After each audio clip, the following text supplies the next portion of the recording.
జీహెచ్ఎంసీలో అవినీతి హై రేంజ్లో సాగుతోందని ఆరోపణలు వినిపిస్తున్నాయి.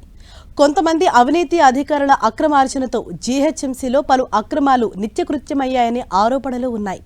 అవుట్సోర్సింగ్ కాంట్రాక్ట్ ఎంప్లాయీస్ జీతాల్లో కోత విధిస్తూ కొత్త వారిని నియమించే సమయంలో భారీగా డబ్బులు వసూలు చేస్తున్నారని కార్మిక సంఘాలు విమర్శిస్తున్నాయి.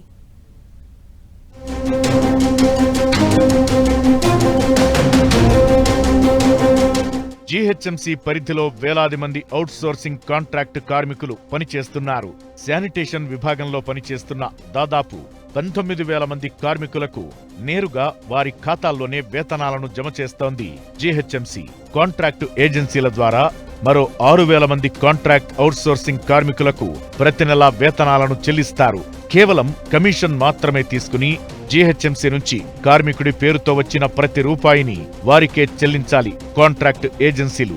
కానీ పలు ఏజెన్సీలు జీహెచ్ఎంసీ నుంచి కార్మికుల పేరుతో డ్రా చేస్తున్నదానికి, కార్మికుల అకౌంట్లో జమ చేస్తున్నదానికి భారీ తేడా ఉందని కార్మిక సంఘాలు ఆరోపిస్తున్నాయి.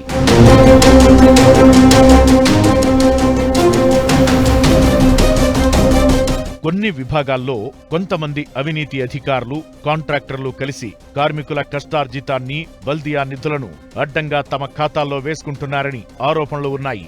కార్మికులు విధులకు హాజరు కాని రోజులను పని దినాలుగా చూపించి ఆ సొమ్మును పక్కదారి పట్టిస్తున్నారు.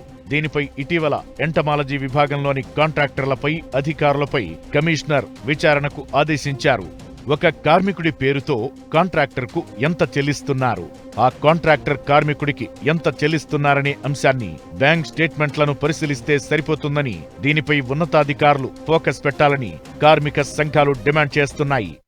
ఈ మధ్యకాలం అనే కాదు, గతం నుండి కూడా కాంట్రాక్టర్ మాకు ఇచ్చే జీతాలల్లో మినిమం 500 నుండి 1000 రూపాయల వరకు ఒక్కొక్క కార్మికుని దగ్గర కట్ చేసుకోవడం జరుగుతుంది. అది కట్ చేసుకోవద్దని చెప్పి కూడా ఎన్నో సందర్భాలల్లో కమిషనర్ సార్కే కానీ, అలాగే జోనల్ కమిషనర్ల లెవెల్లో మా పై అధికారులకు కూడా ఎన్నోసార్లు చెప్పడం జరిగింది. వాళ్ళు వార్నింగ్ ఇవ్వడము అలాంటి తూతు మంత్రంగానే జరుగుతున్నాయి.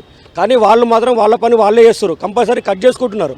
కట్ చేయొద్దని చెప్పి మేము డిమాండ్ చేసి గట్టిగా కూర్చుంటే వాళ్ళు ఏం చేస్తారంటే శాలరీలను ఆపేస్తారు, జీతాలను ఆపేసి మాకు బిల్లులు రాలేవు, బిల్లులు వస్తేనే వేస్తాము అలాంటిది చెప్తున్నారు వాళ్ళు. ఇక కొత్త వారిని నియమించే సందర్భంలో లక్షల రూపాయలు కొంతమంది అధికారులు, కాంట్రాక్టర్ల మధ్య చేతులు మారుతున్నాయనే ఆరోపణలు ఉన్నాయి. మరికొన్ని విభాగాల్లో అయితే మహిళలను కాంట్రాక్టర్లు వేధిస్తున్నారన్న ఫిర్యాదులు జీహెచ్ఎంసీ ఉన్నతాధికారులకు వస్తున్నాయి. అవినీతిలో కూరుకుపోయిన కాంట్రాక్టు వ్యవస్థను పక్కనబెట్టి నేరుగా జీహెచ్ఎంసీ నుంచి తమకు వేతనాలు చెల్లించేలా చర్యలు తీసుకుంటే బాగుంటుందని కార్మిక సంఘాల నేతలు సూచిస్తున్నారు. జీతాలు ఇస్తామని చెప్పి కాంట్రాక్టర్లు వచ్చినప్పటి నుంచి వాళ్ళు వేయరు. అధికారులతో కుమ్మక్కయ్యి వాళ్ళు ఇష్టరీతిన మాట్లాడతారు.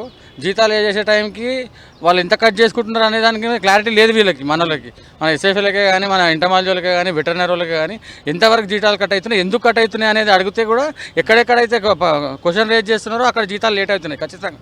ఏదో 1-2 సర్కిళ్ళు తప్ప మిగతా సర్కిళ్ళల్లో ఇదే పరిస్థితి ఉంది. అవి ఎందుకు కట్ అవుతున్నాయి, అధికారులు ఎందుకు కట్ చేస్తున్నారు, దాని మొత్తం క్లారిటీ ఇవ్వాలి.